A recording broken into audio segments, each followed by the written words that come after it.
Who is Rosie the Riveter? You might not recognize the name, but if I showed you this image, a large majority of the population will know. She is used in practically anything nowadays, but how and why is she so influential? How did Rosie the Riveter become an icon she is today? Rosie the Riveter communicated that anyone can do hard work regardless of gender. It's an empowering message that is still shown today, but shows women expected to return to traditional roles after, which defeats the purpose. Before World War II, people were moving on from the Great Depression. At the time, everyone was desperate for a job, women and teenagers of households especially. The jobs women usually had were a housekeeper, babysitter, or a laundromat worker, something uncommon but not too overly masculine. My mother's friends, they were all doing housework or working in restaurants. And, well, that was just about all that was open to them. Now, my mother was fortunate. She got a job in a hotel. It was O's Hotel at that time. It's Jack Tar now, I think. But there, too, she was just making the beds. She was a chambermaid. That's what they called it at that time. And I just didn't want any of those jobs. In World War II, a demand for war aid was immense. Since this was after the Great Depression, the atmosphere of America was in a delicate situation. In 1942, Howard J. Miller and the War Production Coordinating Committee collaborated to make We Can Do It. And she was born. This character was the personification of a woman's role in the war. The line was originally supposed to be inspirational. All your life you get reminded that you're supposed to be a great housewife and a proud mother until you perish. How could this not be great? The government is endorsing female participation. Howard J. Miller's picture inspired women all over the U.S. to work as riveters, nurses, or even Air Force workers. The amount of women working was incredible. Quote, in 1945, women comprised 36.1% of the civilian labor force. At the height of the war, there were 19 million and 100,700 women in the labor force. Between 1940 and 1945, the female labor force grew by 50%. 1 in 10 married women entered the labor force. Unquote. Of course, there were more influences that were inspired by this main piece. Many other feminist characters were made. A song made in 1943, Rose the Riveter by Four Vagabonds, was the first to name Miller's character. Quote, that little frail can do more than a male can do. Rosie the Riveter. Rosie's got a boyfriend, Charlie. Charlie, he's a Marine. Rosie is protecting Charlie, working overtime on the riveting machine. End quote. This shows that the message was always, in order to succeed, you as females should protect your sons, husbands, or brothers by working in factories. Giving a character a name definitely made her have depth. She probably joined to protect her brother or husband. The environment of the workplace was very exciting. But because of the circumstances, a lot of these women had to teach themselves how to run these machines. And if it wasn't the correct work, some would be fired. One experience from a Rosie was mainly positive. Before the war, she was a housekeeper.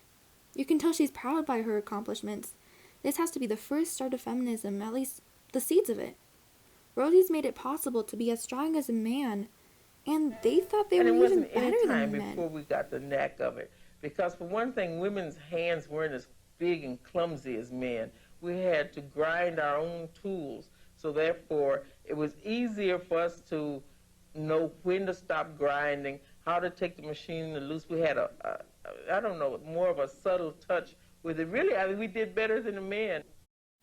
A rejected picture that isn't so known would be Rosie the Riveter by Norman Rockwell.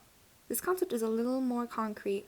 She has a welding gun and her face is dirty and she's muscular.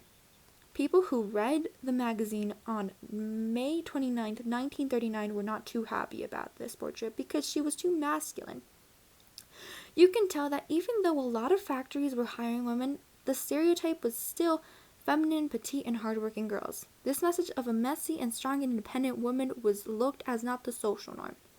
There was a limit of acceptance. After the war, women were asked for their resignation. Even when females did everything in their power to help, at last anti-feminism propaganda was used against them. The message for empowerment was no longer valid. This time the plea was to go back to the house and be a mother. And when perks of being a veteran in the front lines were available to get, they still discriminated against women and didn't think they were qualified for them. This experience led them to be very, very disappointed, humiliated, and defeated because they had to go back to normal rules that they could not go. Not because of the pay decrease, but also they experienced something they never thought, and they imagined themselves as not doing this anymore. I had a daughter I had to feed. So after I couldn't get these other jobs, well, then I had to fall back on the only other thing I knew, and that was doing domestic work. And it was a very defeating thing for me, very. The articles in the magazines changed.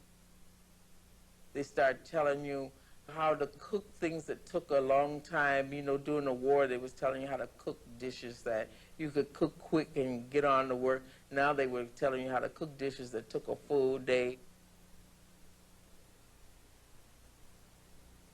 There were more articles in there about raising your children and the psychological development of your children. They never mentioned that, you know, in the psychological development before the war. The movies changed to romantic, kind of macho wars. The man was back home, and the women was submissive, and the man was macho. Before, both of them was macho. The nurse was dying with the soldier in the field. Now it was a whole different tact and a whole different kind of propaganda to let women know what they should be doing. Another thing that was also very heartbreaking is one woman would go to a welding school after work. And when she graduated, she went to get a welding job because she really enjoyed it. She had every single qualification, but something that they did discriminate her against was her gender. And if it wasn't for her gender, she would have been hired. There was an ad in the paper, and I heard, too, that they were needing welders at Mare Island. So I took my card and all my credentials and everything. I went out there, and I laid my papers on the desk, and he looked at them, and he said, "It's all right." He said, "If you was a man, we'd hire you, but we can't hire you. You're a woman." The empowerment of Rosie the Riveter is still known today. In modern feminism, you see this image a lot. Blindly, it creates a very strong message for females, but the hypocrisy of this propaganda is immense. This is still an issue today with young impressionable girls. Should we influence them to glamorize anything with their gender like Miller's? Or do we bring them up with a more masculine female role model like Rockwell's picture? Another issue that is still being tested today is the social norms of women. There is still a debate whether women should be housewives or independentize themselves without a man.